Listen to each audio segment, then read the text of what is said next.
नमस्कार मित्रों, मैं आपके साथ रजनीश त्यागी और आप देख रहे हैं वाइल्ड लाइफ चैनल जंगली। आज हमारे साथ हैं मिस्टर जोएल एल जी, जो वरिष्ठ वन्यजीव विशेषज्ञ हैं और लगभग 50 साल से ज़्यादा समय वन्यजीवों को और उनकी रिसर्च में और उन पर लिखने में लगभग व्यतीत कर चुके हैं। पूरे वेस्ट यूपी और उत्तर भारत समेत कई देशों की वन्यजीवों की हिस्ट्री और तमाम चीज़ों पर रिसर्च कर चुके हैं। कई किताबें भी जैसे जंगल टेल और इसके अलावा तमाम किताबें वन्यजीवों को लेकर लिख चुके हैं। और आज हम बात करेंगे शामली में हाल ही में वन्यजीवों के अंग मिले हैं एक आयुर्वेदिक डॉक्टर के पास से, और लगभग ये माना जा रहा है कि उनका दवाइयों में प्रयोग हो रहा था। ये तो एक छोटा सा प्रकरण हुआ और इससे एक लंबा रैकेट जुड़ा हुआ है, दूसरे देशों के लिए भी सप्लाई होती है वन्यजीवों के अंगों की। तो आज हम मिस्टर जोएल एल जी से इसी पर चर्चा करेंगे।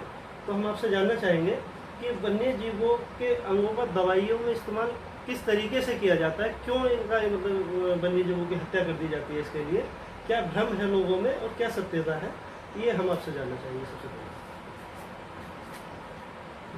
भारत के अंदर तो जीव जंतुओं को मारना भी एक बड़ा पाप माना जाता है। हमारी सभ्यता में ये जंगली जानवरों को मारना और किसी का वध करना भी अच्छा नहीं माना जाता।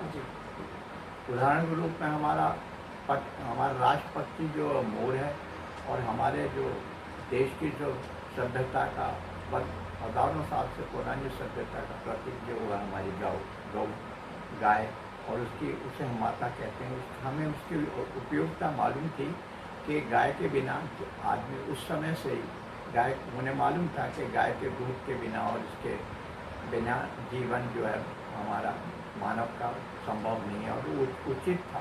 और अब भी हम उससे बड़ी इज्जत के तरीके से देखते हैं और कहते हैं कि गौ हमारी माता। वो कंसेप्ट जो है वो सही है। अब सवाल उठता है कि जीव जंतुओं को मारा क्यों जाता है।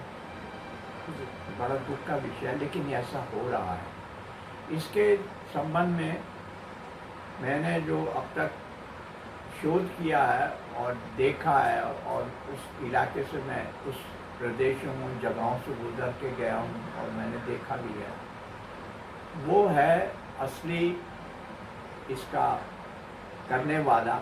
और इस जीव जंतुओं को मारना और उनकी दवाई बनाने का काम जो है वो चाइना है। चाइना का वायरस जो आपको मालूम है, ये कोरोना जो है वो चाइना से निकला है। और वुहान एक जो प्रोविंस है, वहाँ पर कई किलोमीटर के एरिया में वो मंडी है जहाँ पर संसार के हर प्रकार का जीव आपको मिल जाएगा। वुहान के अंदर वो एक मार्केट है जहाँ पर हर प्रकार का संसार का जीव आप खरीद सकते हैं और उसे कर सकते हैं। तो ये तो उस चीज़ को बताता है कि वहाँ गढ़ है इन जीव जंतुओं को मारने का, उनका मांस खाने का और उनके विभिन्न प्रकार की दवाइयाँ बनाने का एक गढ़ वुहान है, और ये सिद्ध भी हो चुका। वहीं से ये वायरस जो है हमारा कोरोना भी निकला है। और ये चीज़ को बताता है कि चाइना जो है, चीन देश जो है, वही असली इस चीज़ का कल्प्रिट या उसका करने वाला, उस गलत काम को करने वाला कल्प्रिट मेन जो है वो चाइना है। अब चाइना के अंदर वो होता क्या है, चाइना के अंदर विभिन्न देशों से अफ्रीका, उसमें वो महत्वपूर्ण जो देश हैं वो अफ्रीका और इंडिया है।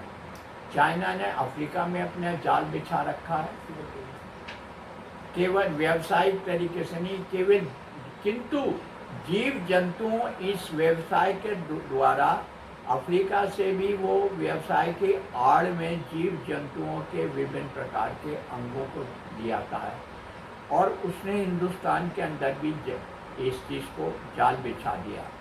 कई सारे केसेस भारत के अंदर पकड़े गए हैं जिसमें पता चला है कि वो बाघ, टाइगर को, लेपर्ड को और ख़ासतौर से इन दो जंतुओं का, इन दो जानवरों का वो मार के कई प्रकार से किसी भी अंग को वो छोड़ते नहीं। जी चाइना में भेजने से पहले वो हर एक प्रकार के अंग को वो सुरक्षित कर देते हैं। जो भी इस चीज़ के मारने वाले हैं, वो पोचर जो हैं, वो करते क्या है, टाइगर या लेपर्ड को मारने के बाद वो पहले तो उसकी खाल को उतारते हैं। नंबर 1, खाल को उतारने के बाद यहाँ तक कि उसकी मूंछों के बाल जो होते हैं उन्हें भी निकाल देते हैं। इस तीसरा चीज़ है, वो उसकी हड्डियों को निकाल लेते हैं और उसके पित्त और कलेजों को भी सुखा लेते हैं, निकाल देते हैं।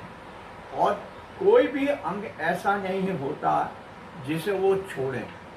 और उन चीज़ों को विभिन्न तरीकों से, रूट से, रास्तों से वो उसे चाइना पहुंचाते हैं।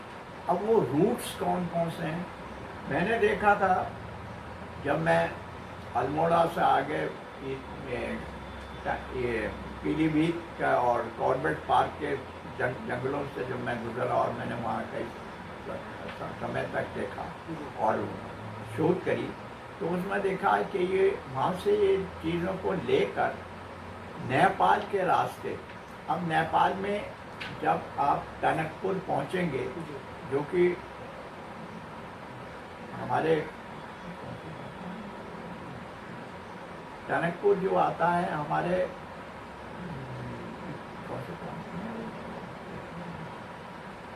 टनकपुर के रास्ते से टनकपुर के रास्ते से। जी अब रास्ता ऐसा होता है, जब मैं वहाँ गया तो टनकपुर के पास से ही शारदा नदी निकलती है। मैंने उसका उद्गम स्थान भी देखा, जहाँ से वो निकलती है। वो बाइफरकेट करती है इंडिया और नेपाल को। अब वहाँ पर जब मैं गया तो मैं आश्चर्यचकित रह गया कि वहाँ ना तो कोई पोस्ट थी पुलिस की, ना फॉरेस्ट डिपार्टमेंट का कोई आदमी था। वो टनकपुर में थे, लेकिन वो रास्ता जो जंगल का रास्ता जहाँ से शारदा नदी जा रही है, वो खाली पड़ा हुआ था। मैंने इस चीज़ को वहाँ के पुलिस अधिकारी जो वहाँ थे, उस समय मिस्टर पांडे थे, मैंने उनकी नोटिस में लाया कि यहाँ से तो आप कई हजार टन इन चीज़ों को आप रात को पार कर सकते हैं किश्ती के जरिए से। निगरानी नाम की कोई चीज़ नहीं, निगरानी नाम की वहाँ कोई चीज़ नहीं थी। और वो पूरी नदी जो बड़ी गहरी है, वो बहुत बड़ी नदी है, उसे रास्ते में से और चारों तरफ, दोनों तरफ उसके जंगल है। उधर का तो नेपाल के अंदर आता और इधर इंडिया का आता। तो इंडिया से किस रात में और एक दिन में भी आप नाव के जरिए से कुछ भी चीज़ नेपाल में पहुंचा सकते हैं। वन्य जीव अंगों की तस्करी का सबसे आसान रास्ता वही है, आसान रास्ता जो विदेशों को मतलब सप्लाई, खासतौर से चाइना को सप्लाई नेपाल पहुंचता है। नेपाल में पहुंचने के बाद वहां पर उनके एजेंट होते हैं। नेपाल में चाइनीज एजेंट हैं जो नेपाल के रहने वाले नागरिकों के द्वारा सब कुछ जानते हैं और सारी तस्करी में हिस्सा लेते हैं। डीलिंग तो वहीं से होती है, जो शिकारी है यहाँ के इंडिया के, तो डीलिंग पे नेपाल में जो एजेंट रह रहे हैं उन्हीं से भी डीलिंग होती है उनसे। हाँ। तो वो उनके जो काम करने वाले या जो उनके सप्लायर हैं वो इंडिया में हैं। तो इंडिया के सप्लायर जो है वो अपना माल नेपाल पहुंचा देते हैं। वहाँ उनके डीलर हैं, एजेंट्स हैं। वो उस सामान को लेकर नेपाल से बड़ा आसानी के तरीके से वो अपने तरीके से उसे चाइना पहुंचा देते हैं। इसमें कई सारे ऐसे रूट्स हैं। एक तो नेपाल का रूट आ गया, एक आगे चल के पिथौरागढ़ जो एक जगह आती है, पिथौरागढ़ से आगे धारचूला है। 75 किलोमीटर वो जगह है धारचूला। और धारचूला के काफी ऊपर पार्टी क्षेत्र। Yes right. उसके बाद वो धारचूला से निकल कर धारचूला के से कुछ किलोमीटर दूर पर चाइना का बॉर्डर आ जाता है। तो पिथौरागढ़ से धारचूला का रास्ता जो है वो बस से होता है या छोटी जीप के जरिए से आदमी धारचूला जाता है पिथौरागढ़ से बड़े आराम से। तो वहाँ की बहुत बस चलती हैं और बहुत जीप चलती हैं, क्योंकि रास्ते संकीर्ण है और बहुत ही जीप, कई लोगों ने जीप इस्तेमाल करते हैं। और जीप में आप कुछ भी डाल लीजिए, कुछ भी सामान रख लीजिए, वो धारचूला तक पहुंच जाता। धारचूला से कुछ किलोमीटर दूर पर उसका चाइना का बॉर्डर आता, और चाइना के बॉर्डर वहाँ से, उस जगह से वो चाइना पहुंच जाता। जो एजेंट है वो वहाँ से कलेक्ट कर लेते हैं, राइट, चाइना के लिए कलेक्ट कर लेते हैं और वो चाइना पहुंच जाता है। अच्छा, मेरा दूसरा सवाल आपसे ये है, चलिए चाइना दवाई बना रहा है, चाइना को तस्करी हो रही है, ये चीज़ें अभी तक सामने आती थी, लेकिन अब अपने ही शामली जैसे ज़िले में अगर वन्य जीव अंगों का दवाइयों में इस्तेमाल हो रहा है, तो ये मतलब क्या मानसिकता है, क्या ये स्थिति, ये वेस्ट यूपी में अपने भारत में स्थिति आ गई है कि वन्य जीव अंगों की दवाई बनाई जा रही है, क्या ये चिंताजनक नहीं है? और इन अंगों पर किस तरीके की दवाइयों में ये प्रयोग करते हैं? ये आपका सवाल जो है वो उससे मैं पूर्ण रूप से सहमत हूँ। पहले तो चाइना का होता था, लेकिन एक दूसरा खतरा पैदा हो गया कि भारत के अंदर भी, जैसे अभी ये शामली में केस पकड़ा गया और वो उसकी दवाइयाँ बनाते थे, तो चाइना में तो पहले बनती ही हैं, अब भी बनती हैं और उसमें रोक टोक नहीं है। चाइना यूनाइटेड नेशंस, अंतर्राष्ट्रीय यूनाइटेड नेशंस के लॉ को नहीं मानता। वहाँ पर आप कितना भी कह लीजिए कि जानवरों को मारो, ये मत मारो, ये दवाइयाँ मत बनाओ, वो उस चीज़ को, उससे कोई चिंता नहीं, उनके अपने लॉ हैं। और वुहान जो है, जहाँ पर वो सबसे बड़ा, कई बहुत बड़े एरिया में वो जानवरों की एक मंडी है, दुनिया की सबसे बड़ी मंडी समझ लीजिए उसे। वह दुनिया में हर किस्म का जानवर है और उसका उस विभिन्न प्रकार से तरीके से वो हर एक जानवर को अलग अलग उनकी दवाइयाँ अलग अलग, यहाँ तक कि चमगादड़ से भी वो कुछ चीज़ें बनाते हैं। और कहा जाता है कि ये वायरस जो है वो चमगादड़ से निकला, और चमगादड़ भी है वहाँ पर, और सांप बिच्छू सब। ये तो होगी वुहान की मंडी के बाद।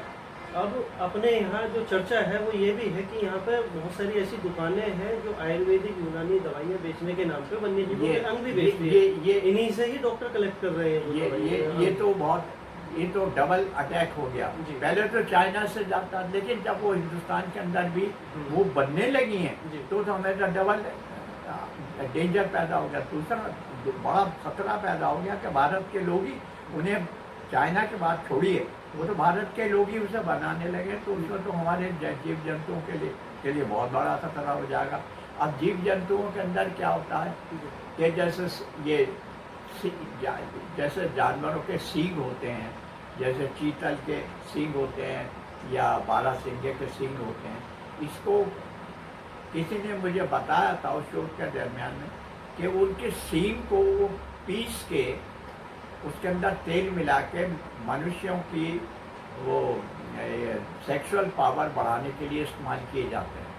दूसरी बात है, इसी तरीके से वो जो उसके नाखून होते हैं, टाइगर के नाखूनों के भी वो विभिन्न प्रकार से इस्तेमाल किया जाता है। कुछ तो तांत्रिक रूप में इस्तेमाल किए जाते हैं कि कोई अगर आदमी टाइगर के नाखून लगा लेगा अपने या जिस्म पर, अपने माला पहन लेगा एक भी नाखून की, तो उसमें किसी दुष्ट आत्मा का प्रवेश नहीं होगा। और अंधविश्वास है, लोगों अंधविश्वास बहुत है।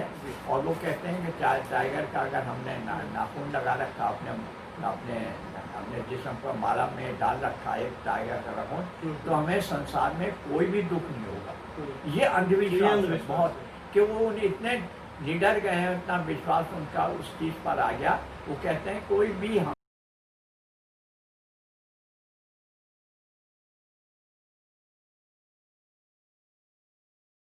बात कर रहे थे कि टाइगर के नाखून का जो इस्तेमाल है वो किस तरह अंधविश्वास के चलते लोग इस्तेमाल करते हैं टाइगर के नाखून का।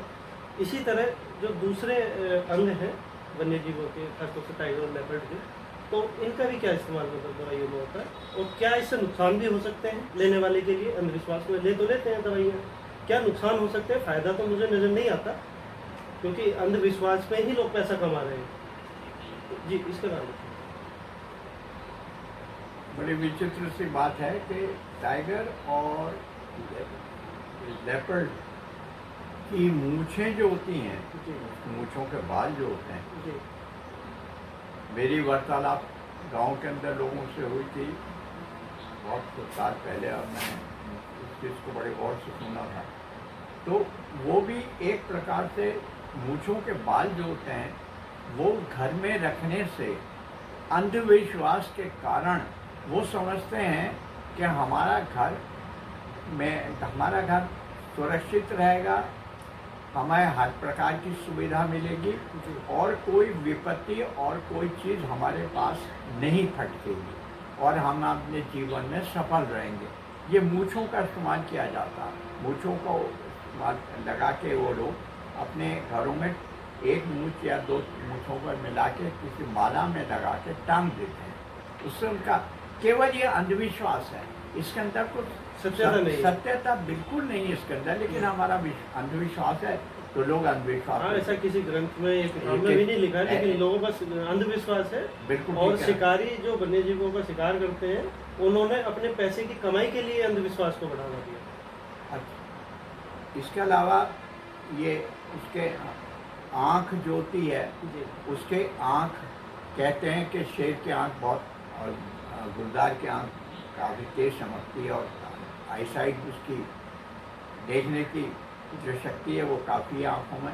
तो बहुत से आँखों को सुखा के उसका पाउडर बनाकर उसका आँखों को सुखा के उसके जब सूख जाती है तो उसका पाउडर बना लेते हैं और वो अपनी आँखों में लगाते हैं कि उससे हमारी दृष्टि जो है वो ठीक रहेगी। ये भी एक धारणा है कि इसके अंदर कोई सच्चाई नहीं है कि मरे हुए गुलदार या टाइगर की आँखें सुखा लिया और आपने उसका पाउडर बना के आँखों में लगा लिया या काजल में मिला के दे दिया दवाई के। मतलब ये अंधविश्वास ही टाइगर के लिए खतरा, सबसे बड़ा खतरा है। ये अंधविश्वास जो है हमारा, चाइना की बात तो छोड़िए, वहाँ तो पूरे खजाने होता, वहाँ तो कोई लॉ ही नहीं इसके बारे में। लेकिन हमारे भारत के अंदर ये जो अंधविश्वास का जो कंसेप्ट है ये बहुत तेज़ी से बढ़ता चला जा रहा है। उसकी हड्डियाँ जो होती हैं, मैंने पहले बताया आपको, हड्डियों के अंदर भी हड्डियों को सुखा के और जब हड्डियाँ सूख जाती हैं उसकी तो उसका चूड़ा बना लिया जाता है और उसे विभिन्न प्रकार से मेडिसिन के तरीके से लोग उसे देते हैं। उसका चूड़ा बना के पाउडर बना के बिल्कुल हड्डियों का। अब तक चाइना में ये चलन था, वह सुनने में आता था कि वहाँ खिलाड़ियों को, जो खिलाड़ी होते हैं, कि टाइगर की हड्डी से बनी हुई दवाई खिलाड़ियों को दी जाती है स्टेमिना बढ़ाने के लिए, अंधविश्वास के तहत। वो अब अंधविश्वास यहाँ भारत में भी प्रवेश कर चुका है। अब यहाँ भी इस्तेमाल इसी तरीके से करना शुरू कर दिया है। आप बिल्कुल सही कह रहे हैं। अधिक कोई बच्चा कमज़ोर होता है गांव या देहात में, उस इलाके में जहाँ ये चीज़ इस्तेमाल की जाती है, तो उन्हें ऐसा उनका मानसिकता हो गई है कि इन हड्डियों का चूड़े को दूध में मिलाकर या किसी पानी में या शहद में मिलाकर उसे देने से उसकी शारीरिक शक्ति बहुत बढ़ जाती है। ऐसा विचार है। यस, इसका ये कंसेप्ट है कि उसके हड्डियों को पाउडर मिला के किसी चीज़ के दूध के अंदर या शहद के अंदर देने से आदमी की शक्ति बढ़ जाती है, फिजिकल पावर। और वो बच्चा कि कोई कमज़ोर हो बच्चा तो उसे वो जो इस चीज़ का प्रयोग कर रहे हैं, इसके दवाइयाँ बना रहे हैं, चूल्हे छप जाने, तो उनके पास लोग जाते हैं, उन्हें देते हैं। तो अच्छा, टाइम की बात है, वक्त की बात है। कभी लग गया तो कहते हैं हाँ हमारा बच्चा, हम उनके पास गए तो उन्होंने दवाई दी थी और हमारा बच्चा बहुत दुरुस्त हो गया, बहुत ताकतवर हो गया। पहले कमज़ोर था, चल नहीं सकता था, कलर खड़ाता था, अब हमारा लड़का चलने फिरने लगा। तो ये विचार एक से दूसरे पर जाता, तो उस तरीके से वो बढ़ता चला जाता और उनका व्यवसाय भी इसी बात पर निर्भर करता कि अधिक से अधिक अंधविश्वास को बढ़ाने से अधिक लाभ होगा। ये लाभ की प्रक्रिया अंधविश्वास पर है और वास्तव में किंतु ये ऐसी कोई चीज़ नहीं है। अच्छा, जैसे टाइगर की हत्या पे जो सज़ा का प्रावधान है, उसे बेचने पे भी सज़ा इतनी लगभग मानी जाती है कि वही अपराध बेचने वाला भी कर रहा है उसे। जो खरीदते हैं उनसे बनी हुई दवाइयाँ, वन्य जीवों के अंगों से बनी हुई दवाइयाँ खरीदते हैं, लेते हैं, तो क्या वो भी अपराध की श्रेणी में आता है? जो खरीदने वाला अगर वो बेचता तो वो भी अपराध की श्रेणी में है जी। मारना उसे तो वो तो बहुत बड़ा क्राइम है, लेकिन जो बेचता है वो भी क्राइम है। जो बेचता है और खरीदता है वो दोनों ही क्राइम, दोनों ही क्राइम। तो लोगों को ये समझना चाहिए कि वन्य जीवों को मारना ही अपराध नहीं है, वो तो अपराध कर ही रहे हैं, उन्हें सजा मिलेगी। उन्हें बेचना और उन्हें खरीदना दोनों अपराध है। जोएल जी हमें बता रहे हैं कि यदि आप वन्य जीवों के अंगों से बना हुआ कोई भी प्रोडक्ट यूज़ करते हैं, खरीदते हैं, तो वो भी अपराध की श्रेणी में आता है, उसे भी उतनी ही सज़ा मिल सकती है जितने एक वन्य जीव की हत्या करने वाले को मिलेगी। तो हमारे उत्तर भारत में अगर बात करें, उत्तर भारत की हम बात कर रहे थे जोएल जी, तो यहाँ पे क्या एक रैकेट ऐसा तो नहीं है? ये तो एक मामला हुआ, शामली में डॉक्टर पकड़ा गया। ये तो हर जगह बैठे हैं, सड़कों के किनारे बैठे, यहाँ तक कि वे सड़कों के किनारे लोग बैठे रहते हैं, तंबू लगा के बैठ जाते हैं कई बार, और रजिस्टर्ड दुकानें खोले बैठे हैं, आयुर्वेद की दवाई के नाम पर वन्य जीवों से बनी दवाइयाँ दे रहे हैं। तो कहाँ वन्य अधिकारियों को, प्रशासन को क्या इस पर कदम नहीं उठाना चाहिए कि इसके लिए जांच अभियान चलाए? ये दुख का विषय ये है कि हमारे जो वन्याधिकारी हैं, उन्हें वन्याधिकारी से भी पहले मैं आगे चलता हूँ, जो ये पॉलिसी बनाती हैं फॉरेस्ट की, जी, फॉरेस्ट और जीव जंतु को बचाने का जो अभियान की जहाँ ये पॉलिसी बनती है, नीति बनती है, वो ड्राइंग रूम, वो बंद कमरों के अंदर, एयर कंडीशन कमरों के अंदर वो बनाई जाती है, और उसके बनाने वाले जो पॉलिसी हमारी सेट करते हैं, उन्हें जंगल के बारे में कुछ भी नहीं मालूम, और वो पॉलिसी वही बनाएंगे। मतलब आप शुरुआती स्तर पे जो पॉलिसी बन रही है उस पर ही सवाल खड़ा कर रहे हैं? उस पर ही मैं उस पर बिल्कुल सही सवाल खड़ा कर रहा हूँ कि उन्हें जंगल का कोई अनुभव नहीं है, वो ना कभी जंगल जानते हैं ना वो करते। ये पूरा मैं दक्षिण भारत में भी गया था, बांदीपुर रिजर्व जो मैसूर कर्नाटक के अंदर है, वहाँ भी मैंने देखा, वहाँ से ये रैकेट तो सब जगह चल रहा है, पूरे हिंदुस्तान में। और इसके बनाने वाले जो नीति जो हमारी बनाते हैं, हमारी गवर्नमेंट की नीति जो बनाने, फॉरेस्ट की नीति और जीव जंतु के प्रति जो नीति बनाते हैं, वो नाम के ही अपने, वो केवल अपनी कुर्सियों को और पदवी को और अपना नाम बढ़ाने के लिए वो टेलीविज़न प्रोग्रामों वगैरह में आ जाते हैं, लेकिन वास्तव में उनका अनुभव नील है, ज़ीरो है, उन्हें जंगल के बारे में कुछ नहीं मालूम। मैं गया था, मैं उनका नाम तो नहीं लूँगा, एक बड़े टाइगर प्रोजेक्ट जो कॉर्बेट पार्क में टाइगर प्रोजेक्ट, तो मैंने उनसे सवाल पूछा, तो मैंने उनसे पूछा, एक सवाल छोटा सा पूछा कि मैंने कहा जिम कॉर्बेट का नाम क्या, पूरा क्या नाम था, क्या हमें नहीं मालूम। वहाँ सब मैंने एक से नहीं पूछा, 2-3 आदमियों से पूछा, वो वार्डन थे वगैरह थे, उन्होंने कहा जी हमें तो जिम कॉर्बेट कहते हैं, पूरा नाम ही नहीं मालूम था। फिर वो कहने लगे कि ऐसा करिए, आप जो लेख जो हैं आपके, उनकी कॉपी हमें दे दीजिए, अच्छा, हमारे लिए ये काफ़ी हो जाएगा। क्योंकि जोएल साहब, हम तो ये पेपर वर्क ज़्यादा करते हैं, हमारे पास तो पेपर वर्क, लकड़ी का कटान कैसा हो रहा, जंगल का नाप तोल कितनी होती है, कितने पेड़ बने हैं, किसका ट्रांसफ़र करना है, कितनी लकड़ी बेची जानी है, कहाँ से खरीदी जानी है, किस जगह जानी है, हम तो इन्हीं कामों में फंसे रहते हैं, हमें तो जंगल के बारे में कुछ मालूम ही नहीं। अच्छा, चलिए, अब तक हम सवाल उठा रहे थे, अभी तक हम सवालों के स्तर पर थे, अब समाधान की ओर चलते हैं। तो जोएल जी से हम जानेंगे कि समाधान क्या है, कैसे सुधार हो इस व्यवस्था में, कैसे वन्य जीवों का शिकार रुके और कैसे इनकी तस्करी रुके और कैसे इनका इस्तेमाल रुके दवाइयों में। तो उसके लिए क्या किया जा सकता है, अपने अनुभव जोएल साहब हमें बताएंगे। तो क्या किया जाए इस सुधार में, आप सलाह क्या देना चाहेंगे? जो सबसे बड़ा सुधार का अगर कोई काम करना मांगता है, पहले बात तो उसके अंदर वास्तव में जीव जंतुओं के प्रति और जंगल के प्रति प्रेम होना चाहिए, वास्तव में प्रेम होना चाहिए। केवल कहने से या कुर्सी पर बैठ जाने से या किसी फंक्शन में तो स्पीच दे देने से वो प्रेम नहीं होता। वास्तव में उसके प्रति, जंगल और जानवरों के प्रति प्रेम होना चाहिए, पहली बात।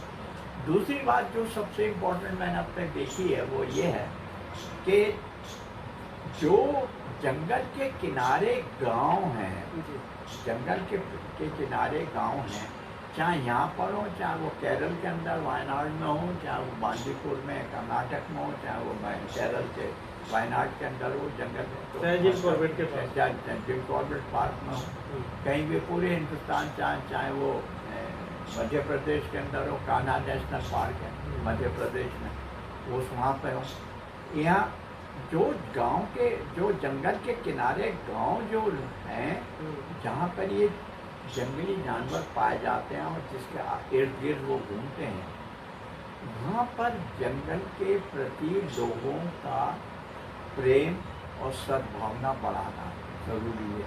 बिना गांव वालों के प्रेम और सहानुभूति के बिना हम वाइल्ड लाइफ और ये अभियान को पूरा नहीं कर सकेंगे। सबसे इम्पोर्टेंट बात है हम